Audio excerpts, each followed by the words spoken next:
Ryeo! Welcome back to my YouTube channel.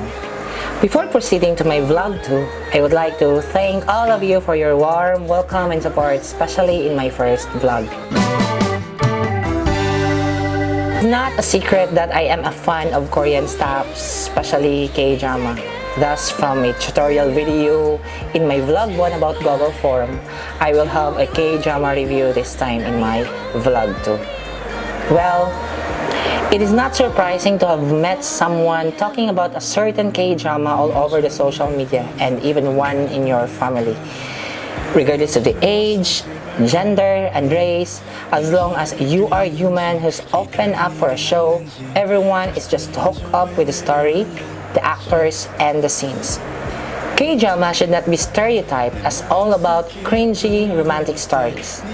Just like any other entertainment industry, it explores a variety of genre: suspense, sci-fi, crime, fantasy, historical, fictional, etc. All are happening in here. With great unimaginable ideas, they made it more possible to be translated and executed just how it should be portrayed. There are a list of things to be praised for the people behind these award-winning shows, but here are the reasons why you should give it a go.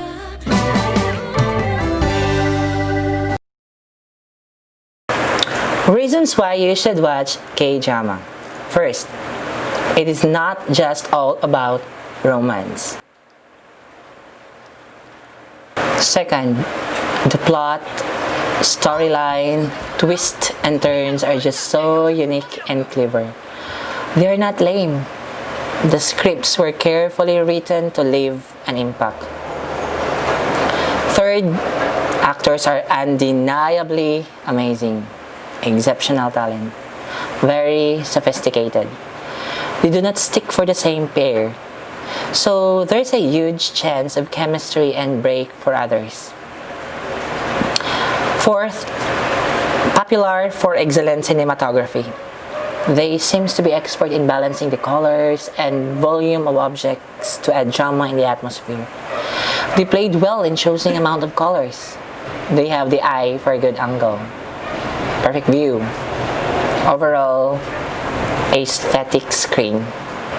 And last, one of the strengths is in the investment in choosing a good location site. They add flavor and feels for the drama. At the same, you get to visit and long for the experience behind the screen.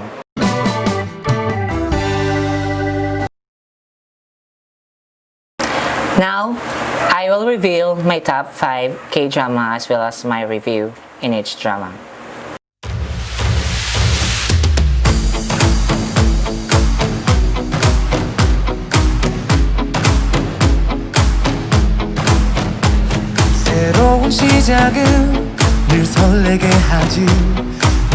Top 5.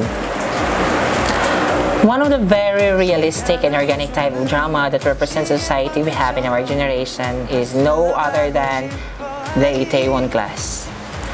It is a webtoon-based drama which is already popular in South Korea. The story evolves around a student turns ex-convict Park Seo-hyun while trying to serve justice for the accidental death of his father caused by Jang Gun-woo, son of the chairman of Jang-gi Corporation, Jang Dae-hee. When he got released, he starts to own a pub which was eventually used to destroy Jang-gi Corporation. Together with his people, he starts the journey while being thrown with sticks and stones. So, apparently, this is all about revenge, power, discrimination, and loyalty. What's good about this show is that the strength lies in the consistency of character of the main lead, which is Park Seo-hyun, whom from the very first start has lived his life with strong hold of principle, unbending will, and easily swayed by other people, which was taught by his father, become visible throughout the show. The other thing that makes it more interesting is the diversity of the characters of series employees that has side stories worth the spotlight. Stories of discrimination in areas such as gender, label, race, and the like were complementary for uplifting the rights of these individuals. Ryeo breaks the rule of owner-employee relationship where there are hierarchy to follow. He wholeheartedly treats them as a person more than just an employee. To be honest, this K-drama inspires me to push this vlog thing and to work harder with my vlog team. For the storyline, you will definitely get attached from the very first episode. There is so much story going on already in that single episode. It is undeniably a good start for a drama for you will linger yourself deep down, bringing you in. Flames of emotion continue to build up in the first episodes until the final stretch of episodes. We're like bringing you already a bucket of water to tone down that burning flame already. Like too soon to burn down. They wrap up the story, providing all the answers and settle everything, even if you are in the verge of development of it. The casting definitely gives justice for the show, even for those who haven't read the original webtoon, just like me. Park Seo-joon played it so well, even though his act was known for romantic roles. Kim Dami is perfect for the role given that she already has a name in industry after the successful movie The Witch.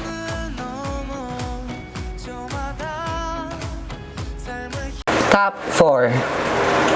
If you want to laugh so hard and collect a bucket of tears later, Kill Me Heal Me is perfect for you.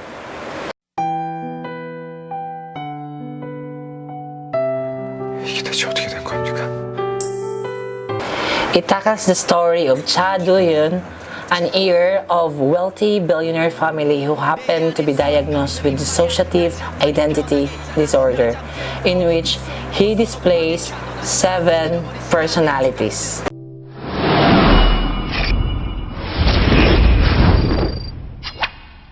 Soon, he was under the foster care of a psychiatrist, Ye-jin, and along the treatment, a love cure its way. First of all, hands down to Ji-sung, the one who portrayed the 7 personalities at the same time in one drama. It would not be a great drama if it was not Ji-sung. He's perfect for the role, who will break your heart and mend at the same time. There is a lot of funny scenes in here. The plot was amazingly created and excellently written idea. With its mind-blowing twists and turns, everything was just perfectly refined. The drama also incorporates a well-addressed situation of mental illness and the race awareness at the same time. They wrap carefully the sensitivity of the situation by helping the viewers understand it and awaken their mind for its seriousness. However, most viewers find it amazing as how the actor portrays it. Every episode is exciting and captivating. You tend to interact with the drama through solving the mystery and connecting the dots with every clue left on it. It is very irresistible to unlock the following episode already. Suspense, mysterious, funny, and romantic. Take it all in this drama. Good casting. Definitely a chemistry for Ji-sung and Wang Jun-woon. Hard to ignore acting and visual of Park Seo-joon. Overall, they have just picked the perfect actors.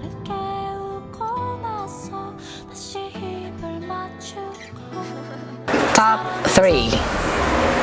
Scarlet Heart Ryeo, also known as Moon Lovers, is a big buzz and most talked about K-drama of 2016. 어머니 없는 널, 난 동생이 아니라 자식처럼 생각했다.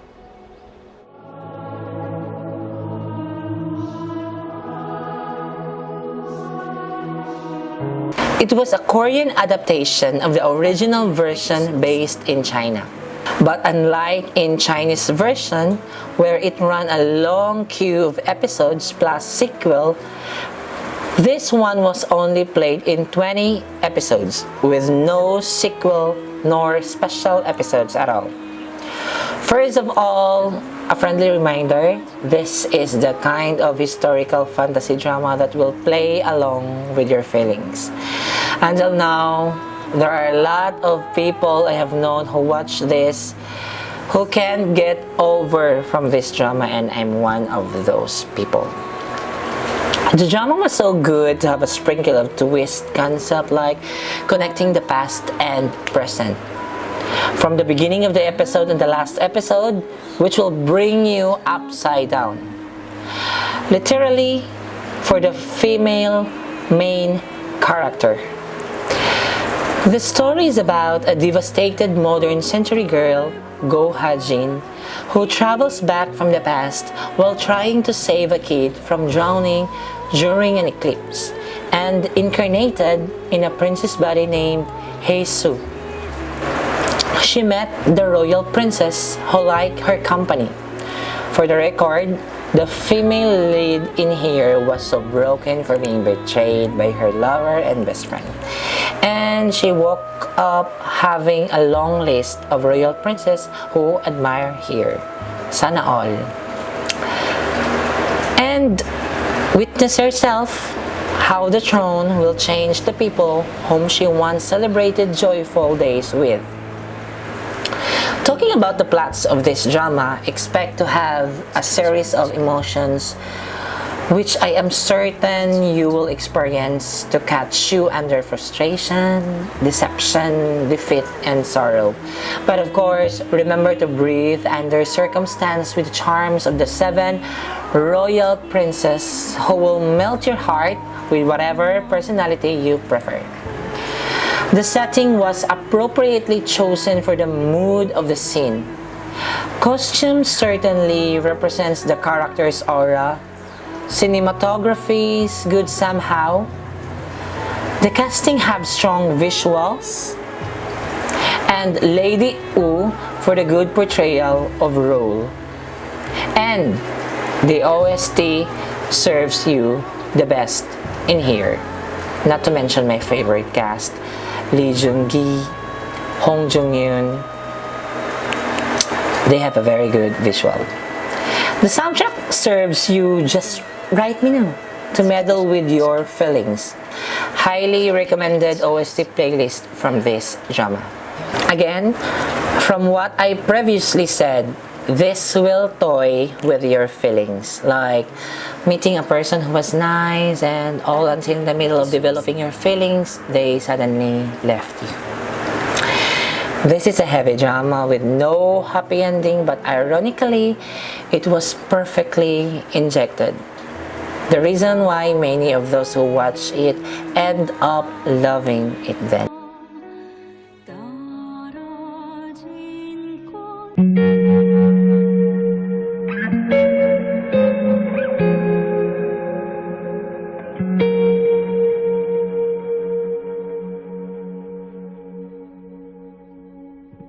Top 2. The most talked K-drama that was recently released because of seemingly impossible romance, but don't forget that it is still a drama where everything is possible. A star-cruised lovers that prove once again that love knows no bounds, entitled Crash Landing on You, also known as Chloe. This show has instilled beauty in whatever aspect, in whatever view. It is happy to embrace the story the show wants us to understand. It gives us a huge space for the North Korean life, which will move our hearts and open our minds to a wider view of perspective from their situation. Was expecting for the drama to be dark and bloody since it involves the isolated country, but it turns out it's not. Definitely easing the mood of the story. Interestingly, it was written by Park Ji-yeon, who already has line successful drama she authored such as My Love from the Star and Legend of the Blue Sea. So there is no doubt that the concept of the story is similar but in a more realistic way. Another second lead couple syndrome was given a spotlight even in a short period of time that absolutely contributed a beautiful yet bitter sweet story that thorns the heart of many. It somehow shows the possibility that the main lead couple will otherwise experience. What also keeps the story on its pace is the balance of all the scenes encountered by main characters, which will eventually mended by another scene to tone down the mood. What I am referring to is the right amount of suspense, tragedy, comedy, and romance. When things are all frustrating, the right amount of fun will barge in, given that the romance will totally save it all.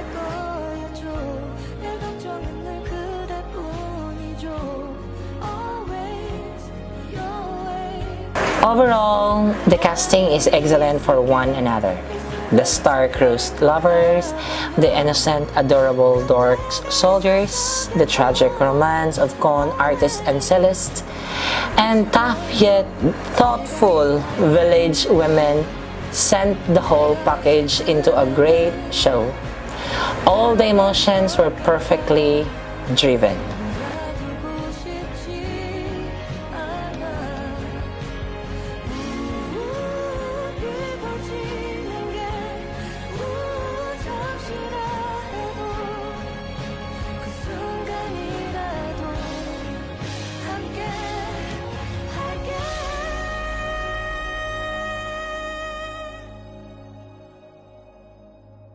My top 1 K-drama. Lastly, I will introduce another type of genre that will touch your heart for the greatest lessons. It will partake in the nostalgic feeling we all just love to bring back. The set of time where every spare moment spent not into mobile phones but more with the important people in our lives and hobbies we once indulged ourselves in.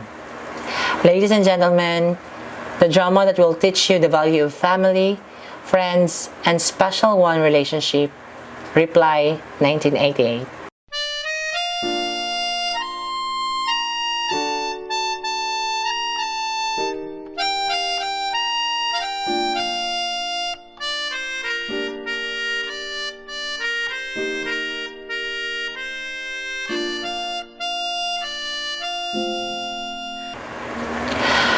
There are lots of strong points why the plot of this story won the hearts of many for the realistic view of living these 5 families portrayed. The perfect representation of the year, not just the 90s looks, but also the emphasis on family relationship and simplicity, which were true. Everyone in Sangmundong Alley were just all genuine for each other, like they belong in one family. The first strong point of the plot, the neighborhood relationship. It feels like I live in Sangmundong Alley too. Second point is the friendship of both the young and adult ones. The bond of the children were strengthened ever since then, and as they all grew up together in the same neighborhood. I just remember my childhood friends in Panganason, Pantukan. I hope you are watching this review and I miss all of you guys. Going back to the review, even though one of them is busy as a badok player and the rest are students, they never make the other feel left out. When one run away, they make no second thoughts but make efforts to find him. The adult bond is also interesting. They make food together, help one another financially, and be on each other's arms, even if they have their own battle to face within their families. Lastly, the different stories of family which really happens in any of the family, and they demonstrate it very naturally. family that argues because of money, who is too busy for work, who are not very showy of their affection for each other, and many more. Every episodes have powerful words to end for you to take heed and realize of things happening in your life. Simple but real. In my next K-drama review, I will make a special episode as a tribute to Reply 1988. 우린 얼마나 많은 것을 잊고 살아가는지 어릴 적. That's all for my vlog too, and I hope you enjoy this K-drama review. If you did, do not forget to hit the subscribe button and leave some comments below for your topic recommendation and suggestion. See you next week. 안녕. 우린 얼마나 많은 것을 잊고